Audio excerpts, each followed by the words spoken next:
And we're here at AT&T Center in San Antonio, Texas, and this is Monday Night Raw, Ben exclaimed. Last week, Black Ice walked off during the qualifying round, forfeiting her chance to get the gold. Who are the members of the Wyatt Six? I don't know about that last question, but things are getting intense within the Brotherhood as the Rev is losing his patience with the Wyatt Six. The thing is, he can't get to any of the members. Maybe they're cowards, Ben said. I thought you were scared of them, Ben. You and I know that the Wyatt Six is dangerous. They can't risk exposing themselves yet. It's not their time yet. The Wyatt Six runs on their own time, and that's what drives the Rev insane. He yearns for control so much so that if something's out of place, he'll act out violently and he'll do anything to stop the outlier. Someone's music hit. Raven came down the ramp. She was by herself for once. Well, that's different. Ben sounded surprised. Usually, the Brotherhood is together.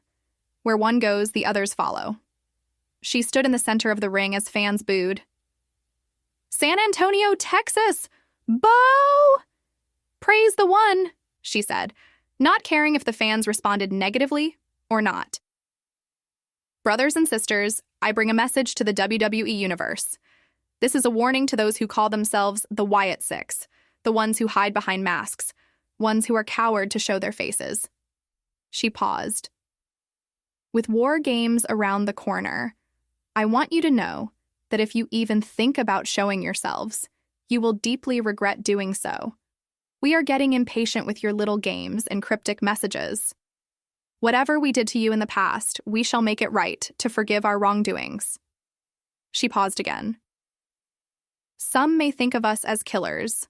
Some may think our acts of violence is wrong, but in reality, they are right. We have no need for repenting, for our deeds are correct. Our actions are just. If you even think about showing yourselves at War Games, then you will regret everything.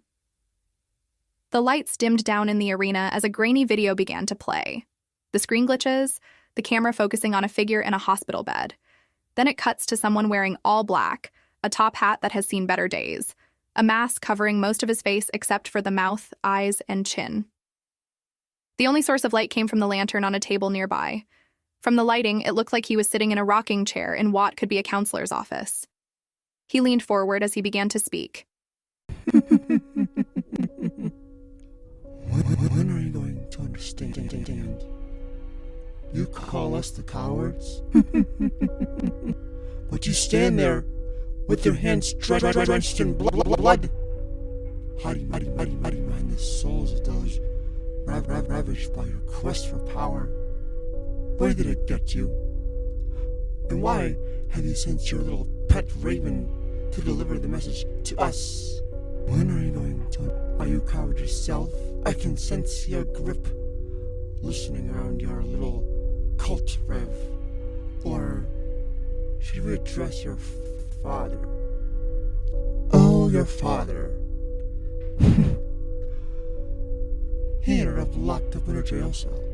But the thing is, how did you not? You see, we won't forget that fateful event that happened all those 10 years ago, you see. We never forgive. We never forget. The White Six. You cannot kill the White Six. The White Six is an idea. We are a family. Your father's not innocent either. The bishop. He calls himself the bishop. How useless giving himself a title of someone of high power, but he swims in a notion of blood.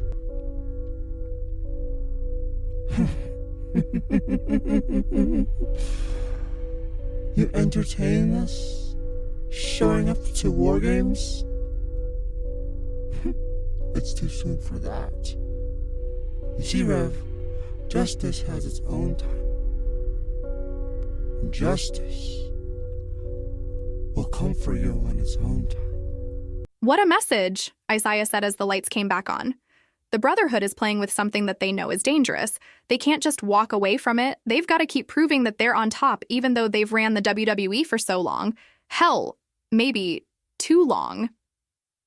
I don't know if the Brotherhood knows what the word stop is. It's not in their vocabulary.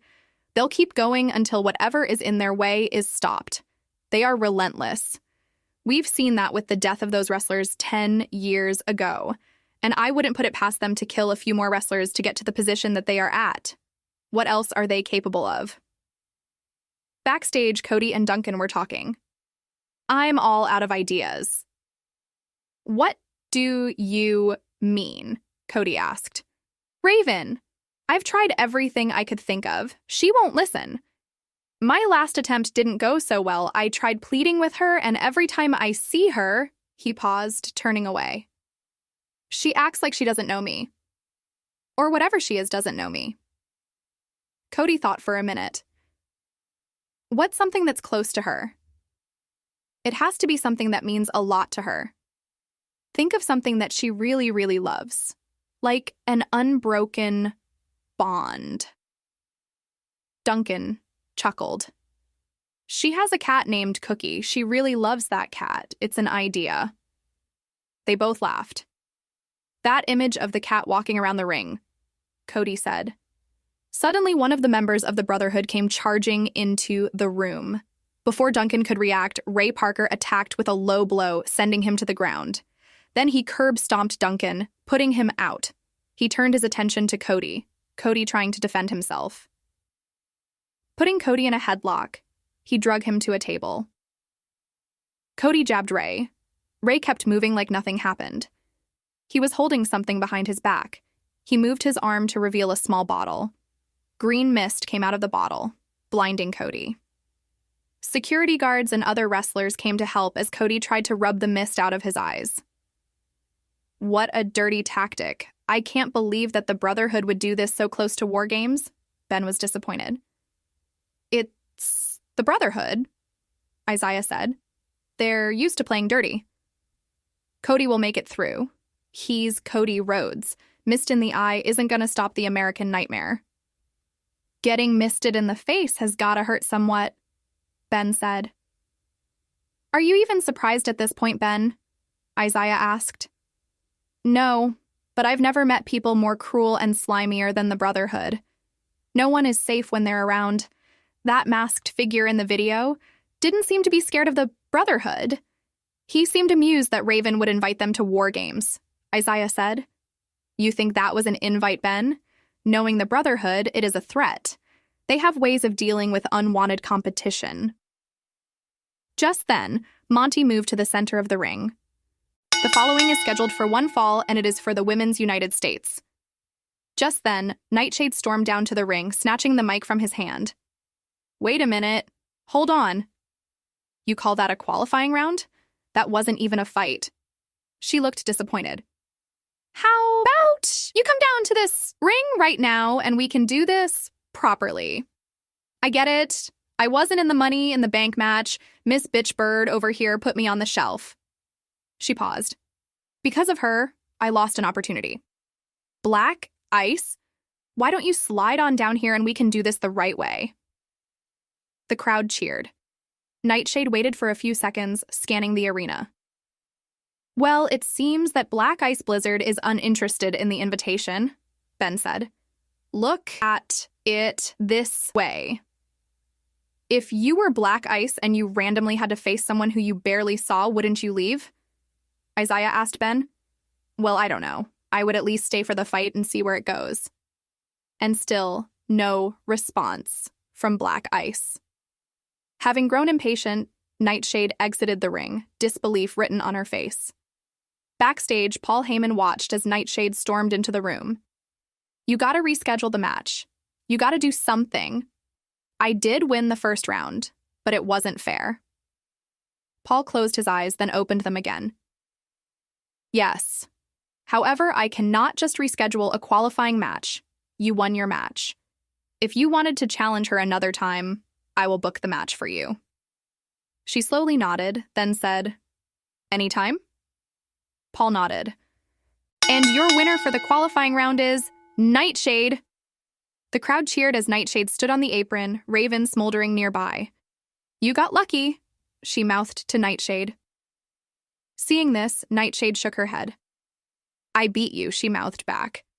As the camera cuts to black, it leaves the two women staring each other down.